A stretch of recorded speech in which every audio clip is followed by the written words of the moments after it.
Greetings, my fellow freedom lovers and sovereign thinkers. Thank you for listening to the LO3 podcast. My name is Craig, transmitting from the beautiful swampy mangroves of South Florida. And today's date is Tuesday, December 17th, 2019. Looks like everyone's been doing their Christmas shopping, Hanukkah, and all that good stuff. So, usually a person like myself, even when I was young, first a little bit materialist because you explore things, and later on, stuff you don't need, when you get older, even my teens. Nice, I enjoy nice things too, but you know what? My luxuries are not my necessities. So folks are deciding what about the whole impeachment decision. They're going to try to do this before the winter recess. I'm just wondering how many of the clowns are going to be at the town meeting talk about the impeachment hearing and go, how does it feel supporting of a bill of attainder? Have you read Alexander Hamilton's Federalist Papers 65 pertaining to impeachment, 84 due process, and of course 78, which the bill of attainder or House Resolution 660 is void. In other words, negate it to our Constitution. Repugnant. That would be a better term for it. Well, like I said, doesn't matter. I'm not a big Trump lover or anything like that. When I see garbage, I call it out. Everyone's going crazy. Oh, he's guilty. He's not above the law. But they'll support all the little clowns, the freedom-hating saps, because they love them based on partisanship. Talk about bigotry. How about give these folks from both factions their one-dimensional application to join a subversive organization? You figure it out. Well, enough of the rhetoric. I'm going to start it off here with the USMCA, which we could say is the Club of Rome version of a trade deal. New World Order, NAFTA Part 2, and etc. This came from the NewAmerican.com, which is John Birch Society. 5 reasons to oppose the now introduced USMCA Implementation Act.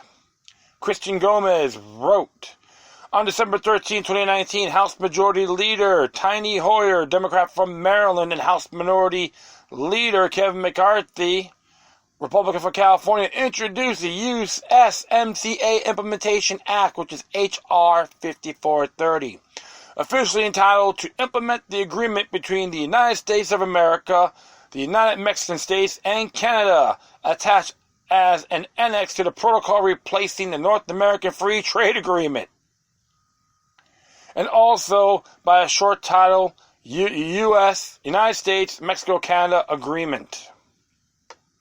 Implementation Act. The 239 bill would both approve and implement it. The now 2,410-page USMCA trade scheme, despite the bill's rare bipartisan fanfare. Below the 5 reasons to oppose H.R. 5430. Number 1. Above U.S. and state law, the USMCA Implementation Act would make it federal, state, and personal sovereignties subservient to the USMCA. Section 102, entitled Relationship of the USMCA to the United States and state law, explicitly states, no provision of the USMCA, nor the application of any such provision to any person or circumstance which is inconsistent with any law of the United States shall have effect. However, it is only true until Congress changes any federal law that might be a conflict with the USMCA. In the name of free and world, or as with the USMCA regional trade, Congress will simply change any federal law that are in conflict with the USMCA, much like when Congress overturned its country of origin label, COOL laws, for meat products sold in the United States. The World Trade Organization had ruled against the United States' country of origin labels in a suit initially brought before the global regulatory body by Mexico and Canada. Mexico and Canada claimed the COOL harmed the sale of their beef and pork products sold in the United States, and Congress overturned COOL to bring the United States into conformity with the original trade regime. Globalism 101. With the implementation bill states that no provision of the USMCA that is in conflict with the U.S. law will have effect. The whole purpose of the H.R. 5430 is to change U.S. law in order to be in compliance with the USMCA once the bill is enacted. Section 102 of H.R. 4030 states nothing in this act shall be construed A, to amend or modify any law of the United States, or B, to limit any authority conferred under any law of the United States unless specifically provided for this act. Regarding state laws, Section 102 goes on to explain no state law or the application thereof may be declared invalid as to any person or circumstance on the ground that the provision or application is inconsistent with the USMCA, except in an action brought by the United States for the purpose of declaring such law or application invalid. In other words, no state law will be declared invalid until the federal government takes action to make it so. Could we say encroachment on states' jurisdiction? Absolutely. James Madison warned us about that in Federalist Papers 46. Carry on. This makes the federal government subservient to the interests of the USMCA, acting as a police enforcer against the states on behalf of the regional integration scheme.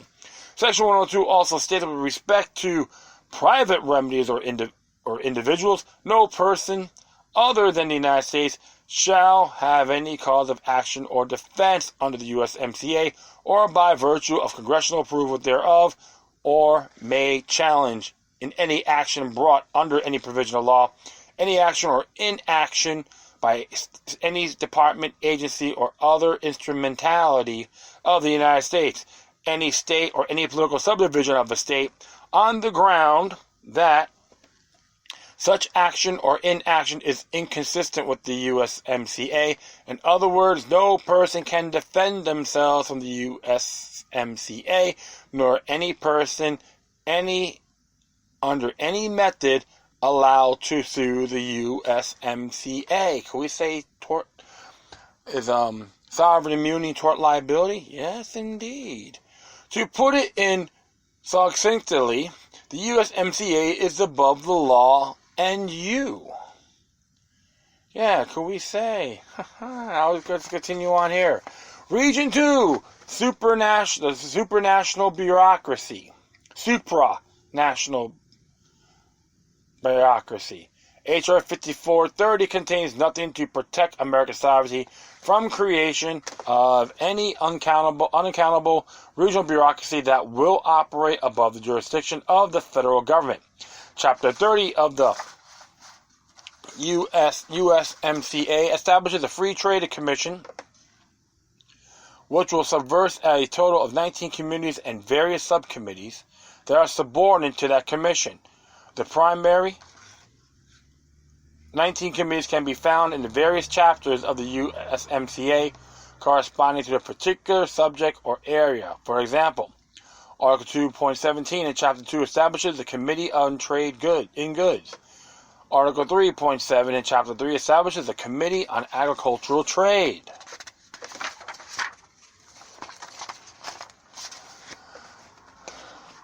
Article 5.18 in Chapter 5 establishes the Committee Rules in Origin and Origin Procedures. Article 6.8 in Chapter 6 establishes the Committee on Textile and Apparel Trade Matters. Article 7.24 in Chapter 7 establishes the Committee on Trade Facilitation. Article 9.17 in Chapter 9 establishes a Committee on Sanitary and Phytosanitary Measures.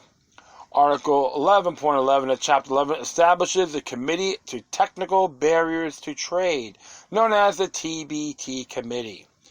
Article 13.21 in Chapter 13 establishes the Committee on Government Procurement. And next, 15-B in Chapter 15 establishes the Committee on Transportation Services, also known as the Transportation Services Committee. Article 7.19 in Chapter 17 establishes the Committee on Financial Services. Article 18.27 in Chapter 18 establishes the Telecommunications Committee. Article 24 in Chapter 20 establishes the Committee on Intellectual Property Rights, also known as the IPR Committee.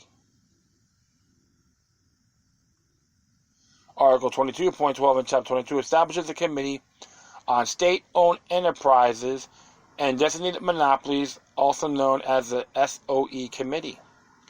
Article 24.26 in Chapter 24 establishes the Environment Committee.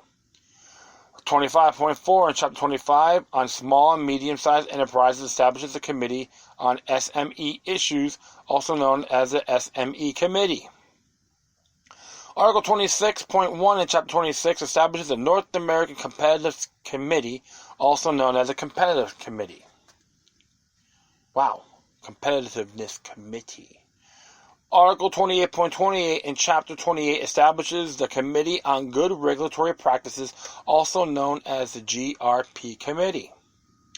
Article 31.22 in Chapter 31 establishes an Advisory Committee on Private Commercial Disputes, and Article 33.6 in Chapter 33 establishes Macroeconomics Committee. My, oh my, oh my. We say insanity here? Absolutely. And to continue on here, my friends. The specific functions for each committee are outlined in their corresponding chapters. All these committees are to compare of representatives from governments of all three countries. The committees are responsible for overseeing and helping to implement the agreement in their particular area. They will also be tasked with addressing any issues that arise under their area. Committees will meet regularly on or an annual basis, and they are supposed to help encourage or foster greater cooperation and trade among all three countries in their given areas. Committees can also propose changes or revisions to the chapter in the agreement that corresponds to their area. All the committee's work, discussions, findings, and recommendations are to be submitted to the Free Trade Commission for consideration. Article 30, according to Article 30.2, the USMCA's Free Trade Commission is empowered to A. Consider matters relating to the implementation or operation of this agreement. B. Consider proposals to amend or modify this agreement. C. Supervise the works of committees, working groups, and other subsidiary bodies established on this agreement. D. Consider ways to further enhance trade and investment between the parties. E. Adopt and update the rule of procedure and code of conduct applicable to dispute settlement proceedings. And F. Review the roster established under Article 31.8, roster and qualifications for a panelist every 3 years, and when appropriate, constitute a new roster. Giving these powers to the Free Trade Commission makes the USMCA a living agreement, thus allowing the Free Trade Commission to change the agreement without the consent of the U.S. Congress. Can we say technocracy at its best? In fact, the agreement completely undermines Congress's constitutional authority under Article 1, Section 8 to regulate trade with foreign nations such as Mexico and Canada, and to impose tariffs on them should need they arise, as in case of national security. According to Article 30.2, the Free Trade Commission would also have the power to consider or adapt any changes to a country's scheduled tariff commitments by accelerating the elimination of tariffs or by making adjustments to the tariff preferential levels established in Chapter 6, Textile and Apparel Goods. In addition to those powers, Article 30.2 further empowers the Free Trade Commission to delegate new tasks or responsibilities to its subordinate committees, to either merge or dissolve its subordinate committees, and to ambiguously develop arrangements for, one moment here,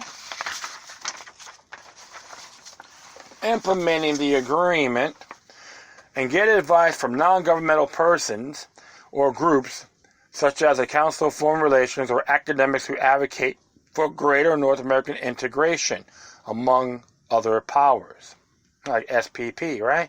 The USMCA Free Trade Commission, along with the 19 committees and various subcommittees, working groups, binational panels, and tribunals that will oversee, is analogous to the European Commission, which presides over the European Union.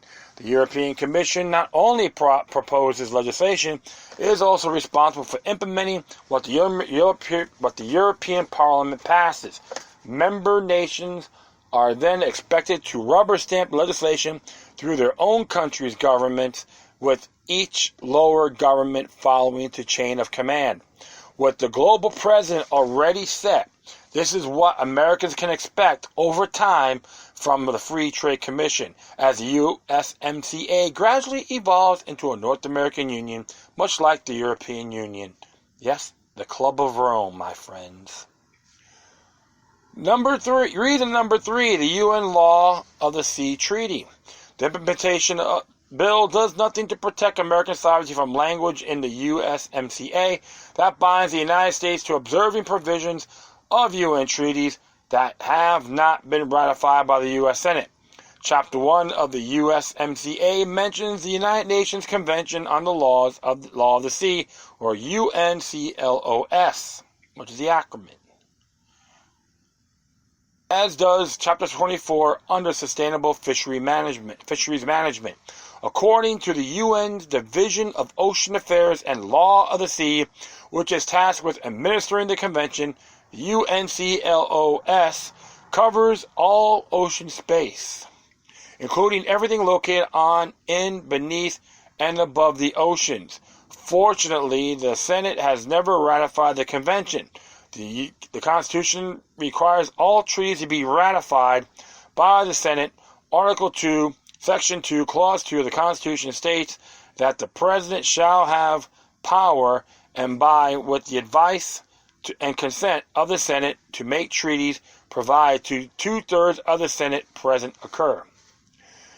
If Congress passes the USMCA implementing legislation H.R. 5430 and the President signs it into law, they will be approving everything in the USMCA, including UNCLOS, and would be derelict in their duty to uphold the Constitution. And then it's very direct dereliction of duty that globalists are counting on in order to make an end run around the Constitution and U.S. national sovereignty. Reason number 4, North American Development Bank. H.R. 5430 authorized $1.5 million taxpayer funds to be allocated for the North American Development Bank, or NADB. The NADB was originally created under the 1994 North American Free Trade Agreement, or NAFTA. According to the NADB's website, the NADB is a binational financial institution established by the governments of the United States and Mexico to provide financial support, the development, and the implementation of infrastructure projects, as well as to provide technical and other assistance for projects and actions that preserve, protect, or enhance the environment in order to advance the well-being of the people of the United States and Mexico. In other words, the U.S. is a Mexican joint government. In other words, it's a joint U.S.-Mexican government bank to fund environmental or infrastructure projects that affect both countries. The NADB will take U.S. taxpayer funds along with funds from the Mexican government, pay for the litany of integration and environmental schemes not authorized by the U.S. Constitution regarding the NADB's policy goal. Section 832 of H.R. 5430 states, to the extent consistent with the mission and scope of the North American Development Bank, the Secretary of Treasury should direct the representative of the United States to the board of directors of the bank to give preference to the financing objects related to environmental infrastructure relating to water pollution, wastewater treatment, water conservation, municipal solid waste, stormwater drainage, non-point pollution, and related matters. Yes, you hear the train in the background there. So, the NADB may also serve as a forerunner for a much larger North American bank that would fund projects designed to further integrate the infrastructure of the United States, Mexico, and Canada in order to more easily facilitate the economic merger of the three countries into a EU-style North American Union.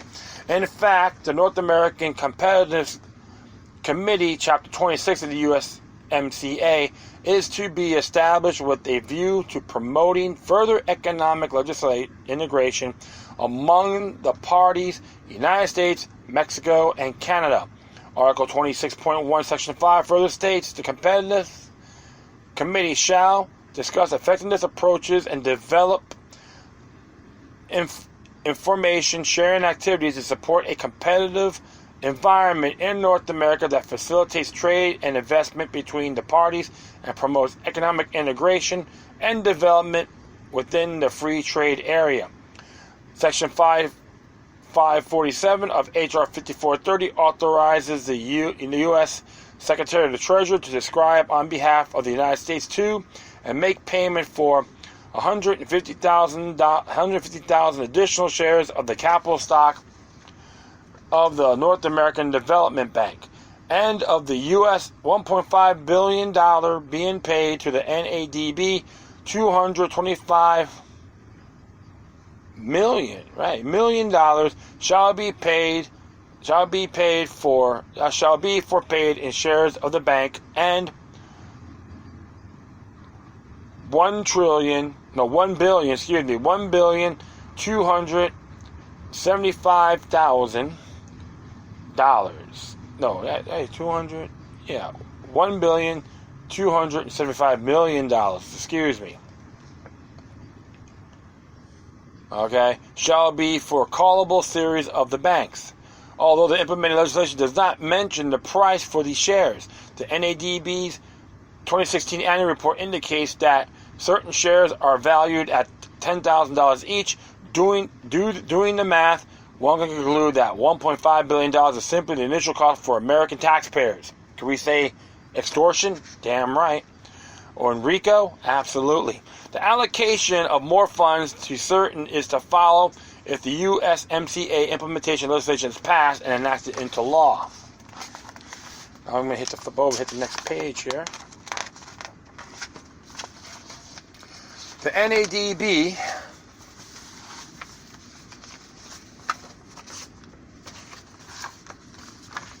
sorry about that.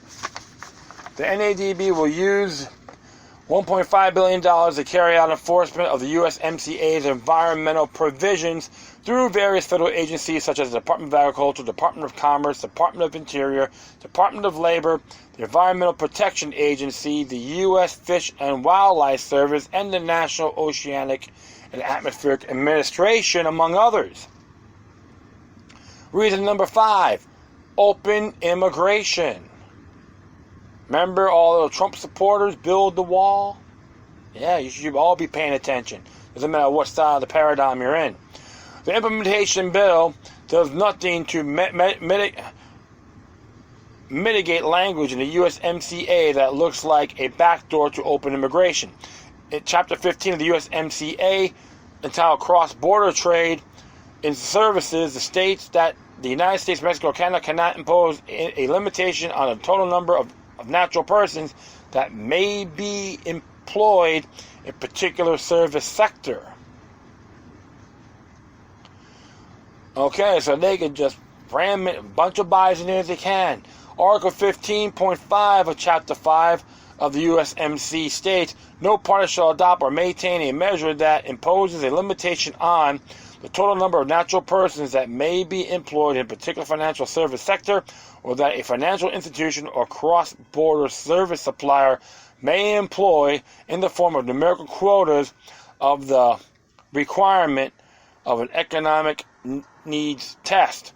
This opens the door for, say, the radically pro-Marxist government of Mexican President Andres Manuel Lopez Obrador to sue the United States government for restricting the number of employees a financial institution or cross-border service supplier may want to bring across the border into the United States. Interesting there, because you could think about a few other things. I'll just continue on here. Furthermore, Article 23.8 under section labeled Migrant Workers in Chapter 23 of the USMCA requires the United States, Mexico, and Canada to ensure that migrant workers are protected under its labor laws, whether they are nationals or non-nationals of the country they are residing in. The term non-nationals could easily be applied to not just undocumented aliens or dreamers from Mexico, but it's also illegal immigrants from non-USMCA countries such as Guatemala, Honduras, El Salvador, India, or China.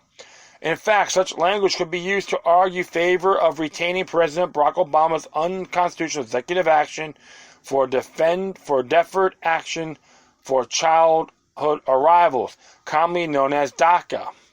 And any adjudication could be outside of the jurisdiction of the state and federal courts, including the U.S. Supreme Court, and may instead, under the regional jurisdiction of the USMCA, binational panels for dispute settlement.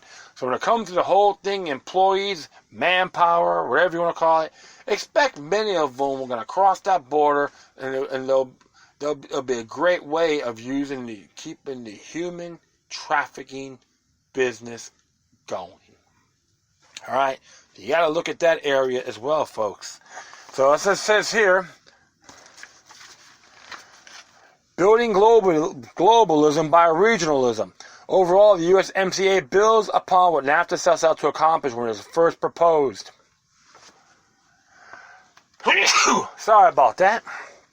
In 1993, former Secretary of State Henry Kissinger wrote about then proposed NAFTA, what Congress will soon have before is not a conventional trade argument, but the hopeful architecture of the international system. Kissinger further elaborated, a regional hemisphere organization dedicated to democracy and free trade will be the first step toward the New World Order that is so frequently cited, but so rarely implemented. Yep. War criminal himself, Kissinger, right? Look up Operation Condor, happened in Chile. September 11, 1973. Instead of individual sovereign nation states, Kissinger's New World Order would be comprised of interlocking and overlapping regional economic unions masquerading as free trade. In fact, this is exactly what has taken place in Europe. Over the past 50 years, what officially began as a six-nation European coal and steel community in 1952, gradually through a series of numerous trade pacts and treaties, evolved into what is now the European Union until the signing of the Maastricht Treaty on European Union on February 7, 1992. Interesting about that, because the whole thing is all to compete with Japan. Okay, that was like the masquerade of why we need a European Union. The EU's 28 member nations all share a single flag, capital, passports, foreign and diplomatic service, central bank currency, with the exception of England, anthem, Supreme Court, Parliament, President, elected by an unaccountable European Commission, and the Constitution in the form of the Lisbon Treaty, which has been repeatedly rejected by the people of Europe in various national referenda. The European experiment for creating the United States of Europe has been heralded by globalists as a model for integrating the world. and screwing them big time as well. Multilateral trade schemes such as the Progressive Agreement for the Trans-Pacific Partnership, CPTPP, and Regional Comprehensive Economic Partnership, which is RCEP, the proposed Japan Trade Agreement, USJTA, US-EU Trade Agreement, and Japan-EU Trade Agreement, NAFTA, and even the USMCA are tended to follow the same pattern of Europe. They are not about free trade in the classical sense, i.e., the simple elimination of tariffs. Instead, they are about to manage trade by supranational bureaucracies and are designed to foster economic and eventually political integration at the regional and global levels. Whereas classical free trade was eliminating the obstruction of hindrance of government in the realm of commerce, modern free trade agreements, FTAs, do the opposite. Modern FTAs empower the role of government, elevate the World Trade Organization as a global regulatory body over trade agreements, and create new regional governance where none previously existed.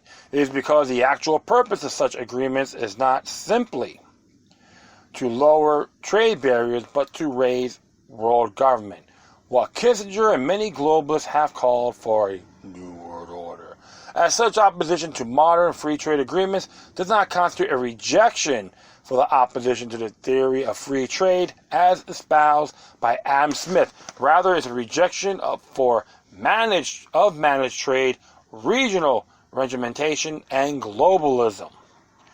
Lincoln P. Bloomfield, a longtime State Department apparatchik and member for the pro-One World Government Council on Foreign Relations, argued that a unified world government could emerge through customs unions and other regional integration schemes. In 1962, Bloomfield wrote a report entitled A World Effectively Controlled by the United Nations, a preliminary survey of one form of a stable military environment.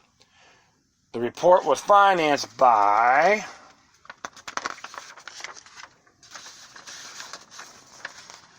the State Department and published in the Institute for Defense Analysis. In the report, Bloomfield envisioned an ever larger units evolving through customs, unions, confederation, regionalism, etc. Until ultimately the larger units coalesce under the global umbrella. Ain't that nice? As this article is being written, House Speaker Nancy Pelosi, Democrat from California, is expected to schedule a vote on H.R. 5430 on Thursday, December 19th, 2019.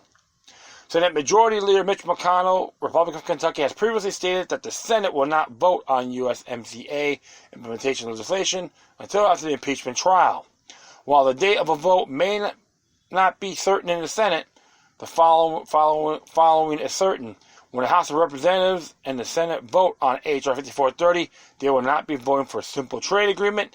This vote may determine the fate of the United States and its longevity and independence and sovereign nation.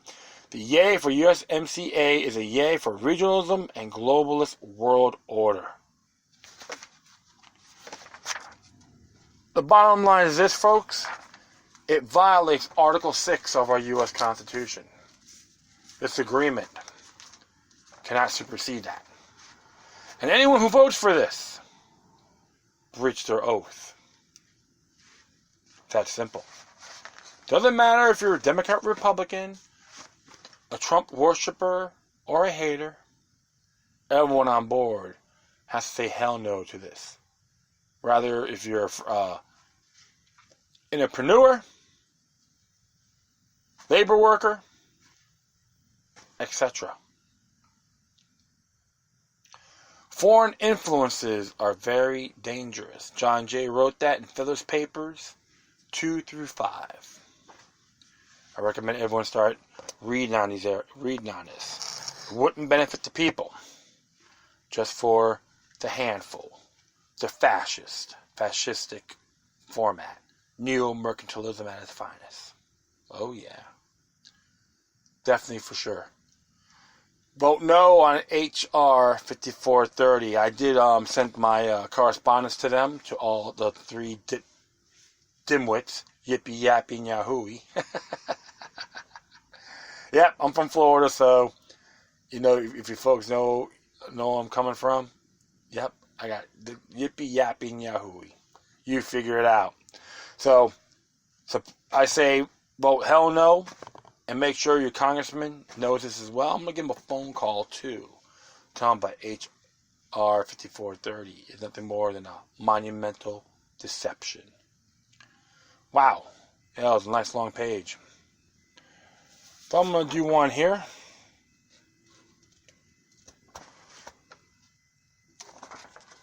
By Daisy Luther from theorganicprepper.com. It's entitled, Virginia activates official militia in response to gun confiscation threats. Lawmakers want to make this a felony. This is how retarded these people are. It says here, as Virginia lawmakers prepare to pass a draconian gun control bill that would make most guns in the state illegal.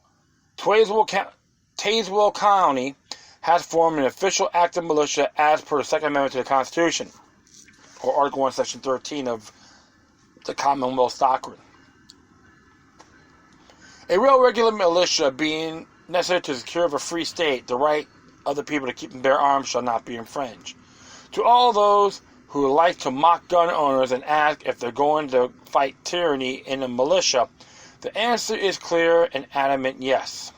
That's exactly what they're planning to do. A quick cap on what's happening so far. Here's a little bit of background on proposed weapons ban from my last article. At the most recent election, the state's House and Senate are both Democrat majorities, and they haven't wasted a moment in attempting to gut gun laws in which has historically been a permissive state. The so-called assault weapon ban, SB 16, and has that perilously vague wording we all know to be incredibly dangerous. In some interpretations, this law, if it passes, could make illegal ownership or transportation of any semi-automatic gun because extendable magazines are available for it, and you don't even have to have the extendable mags. Unsurprisingly, a lot of Virginians are outraged by the idea of this and discussion of a grandfather clause that allows you to keep semi-autos as long as you register them. Could we say right of privacy? Damn right. Violation of that. You know, I call it an anti-Roe versus Wade. Got a lot of those people in there believe a woman has the right to choose on having to keep the baby or not. So you know what? Throw that monkey wrench on. A right of privacy? Yeah. Oh, you hate Roe versus Wade? Ridicule them. Has nothing to do to assuage to ire of gun owners. The counties across the state quickly organized into Second Amendment sanctuaries as December 16th, 89 counties, cities, and municipalities have passed sanctuary resolutions and 6 passed resolutions to protect the Second Amendment rights of citizens, but refuse to use the word sanctuary.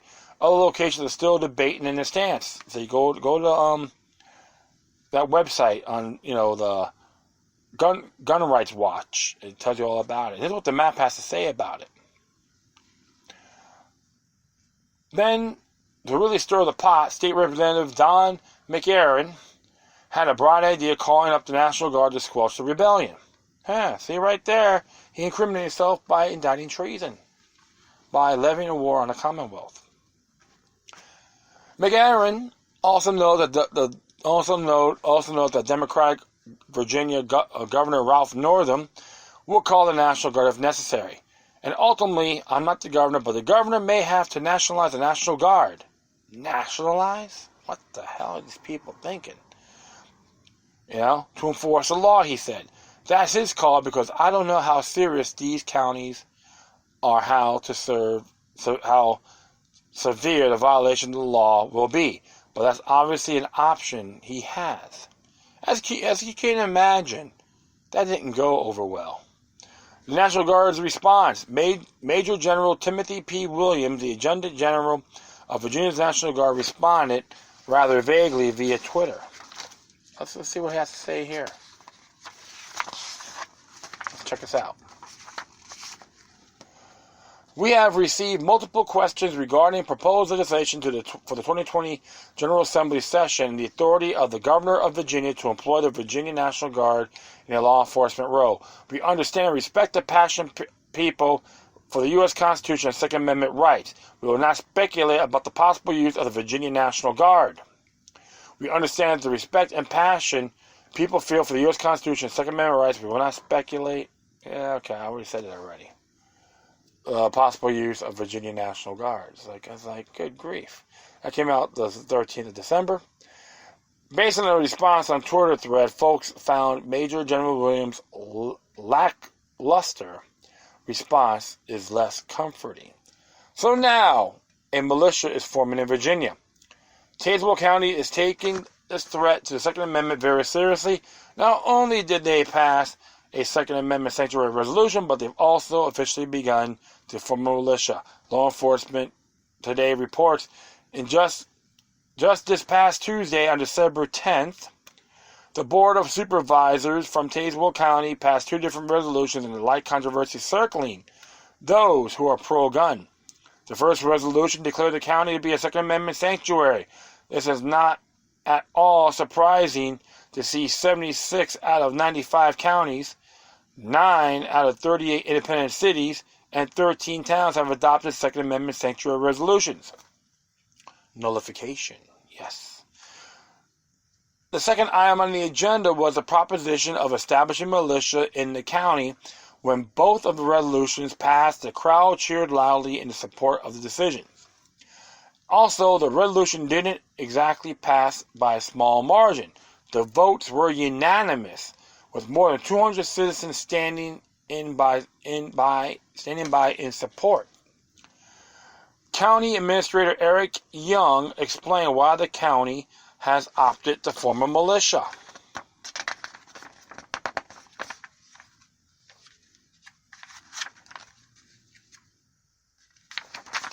Let's read here and see what she has to say. One position is that Article 1, Section 13 of the Constitution of Virginia reserves the right to order the militia to localities. Therefore, counties, not the state, determine what type of arms may be carried in their territory and by whom. So, we are ordering the militia by making sure everyone can own a weapon. Thus, if anyone from the state tries to remove the sheriff and their elected office because they refuse to enforce unjust laws, those state officials will be faced with a lawful militia composed of citizens within the state. This article explains the extensive training being offered by Tazewell County to its citizens in order to make sure everyone is acting safely and responsibly.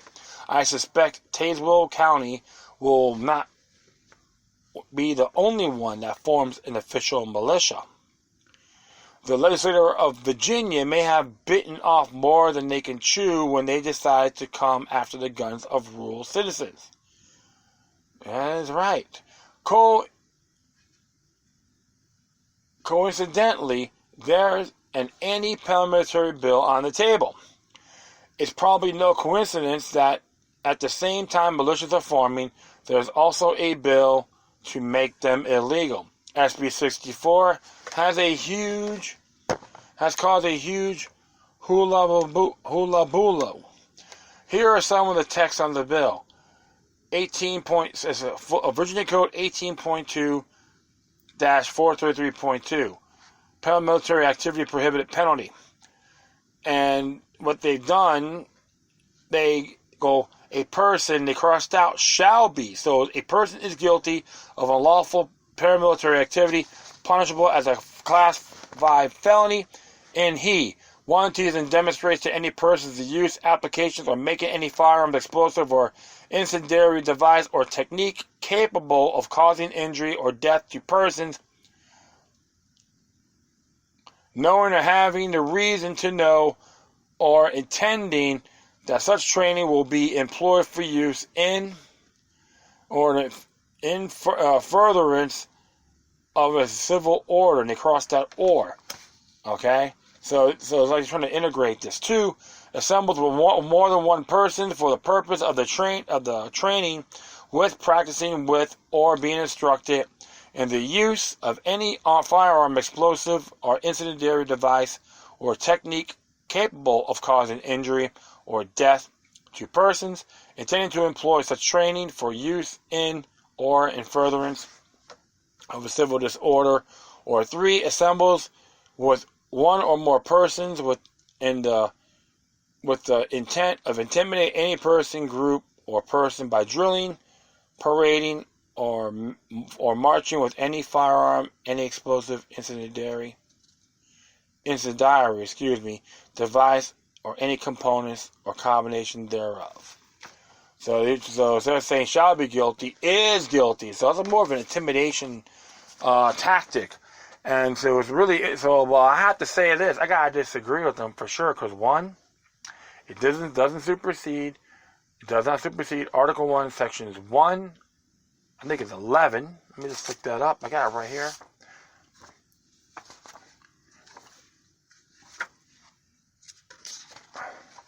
I think it's 11. Yeah, 1, 11, 13, and 17 of their Constitution. So, very another voided document that they're trying to do here. All right, and the funny thing about it, because it's mainly if you're trying to overthrow their government, okay. And what's been happening, based on the past article from Daisy Luther and other reports from Governor Wortham, right? I always get these names messed up sometimes, but Governor Northam made a statement about making everything tougher firearm laws all in the press. So yeah, so he is trying to say I'm the kingpin here. Please. So I'm gonna hit the next page here. Obviously, this is not a coincidence. They predicted how rural Virginians will respond to the gun grabbing shenanigans. The plan all along was to confiscate guns and turn any organized resistance into a felony. So that's how they gotta look at it. So they think we're the masters, you're the servants. That's their mindset. What these tyrannical crap bags think. A reminder for Virginia legislators: there could hardly be anything more unconstitutional than SB 64. I know I already quoted this, but just as a refresher for any legislator that might happen to be reading this.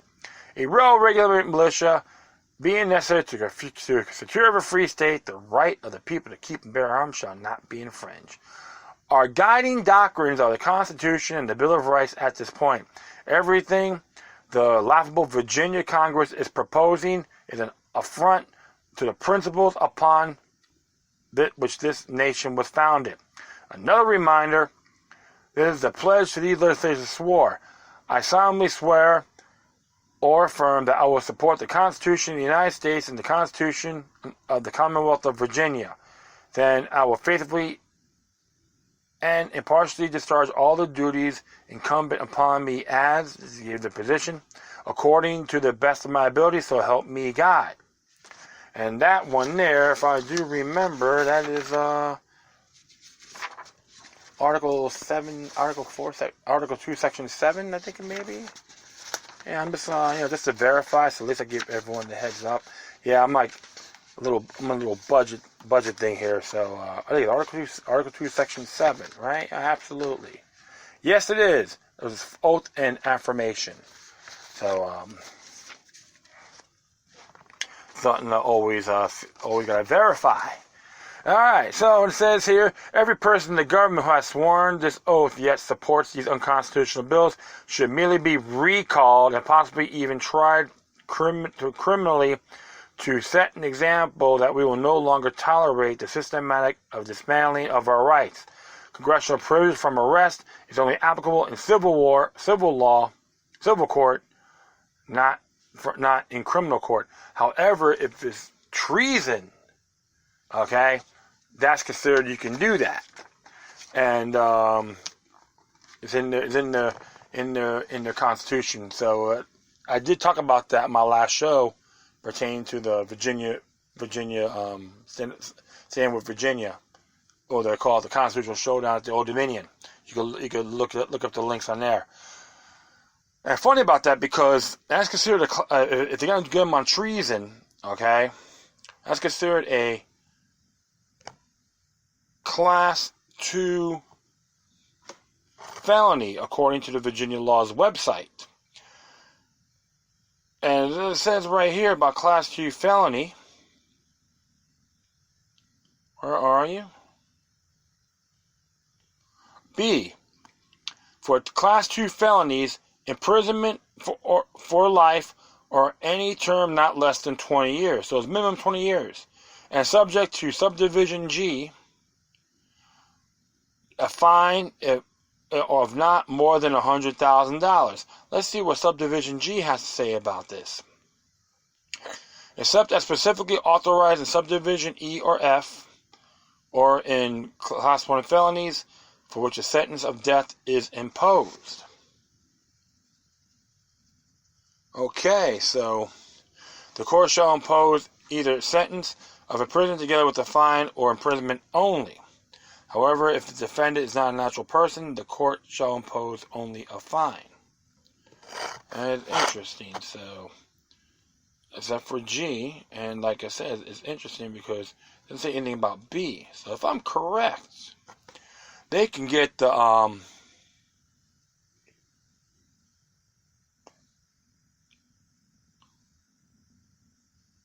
okay, so it won't be a death sentence. Okay, so I'm just making sure of that. So it's interesting. It's very intriguing indeed when you look at this, folks. And it really is very, something else. So I will continue on here. The strategy was orchestrated by someone with a lot of money and power. This is something that has been thought through, perhaps even by gun control advocate and presidential candidate Michael Bloomberg, CFR's finest. The reason I'm suggesting Bloomberg specifically is that his PAC donated millions and millions of dollars to turn the legislation of 24 states to a Democratic majority. His millions worked into 21 of those cases, and Virginia is one of them. Outsiders interfering. Packing the state legislators with allies would help his agenda should he actually become the next president. And I won't hold my breath because the man sucks so bad.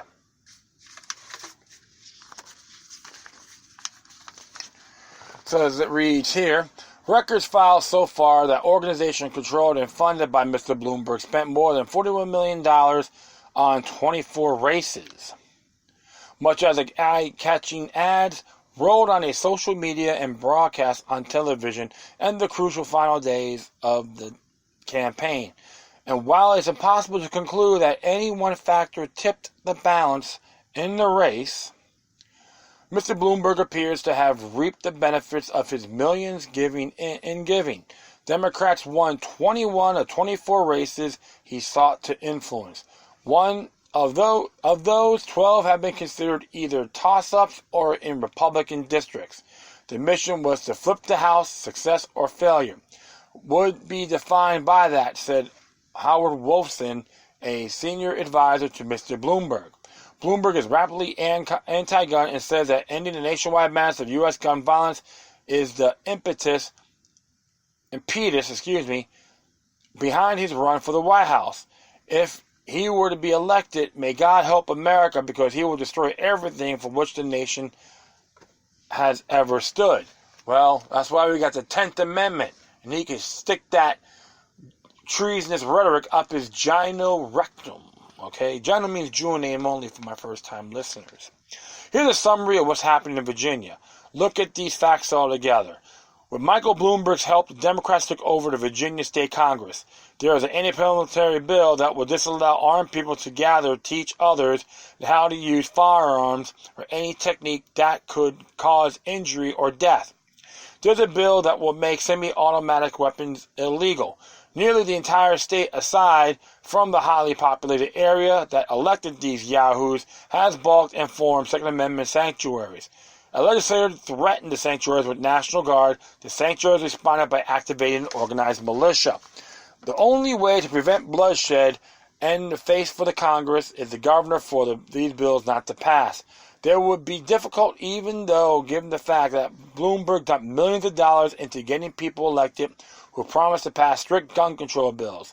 If they suddenly vote against the bill, they will have to face the angry constituents and the wrath of Bloomberg.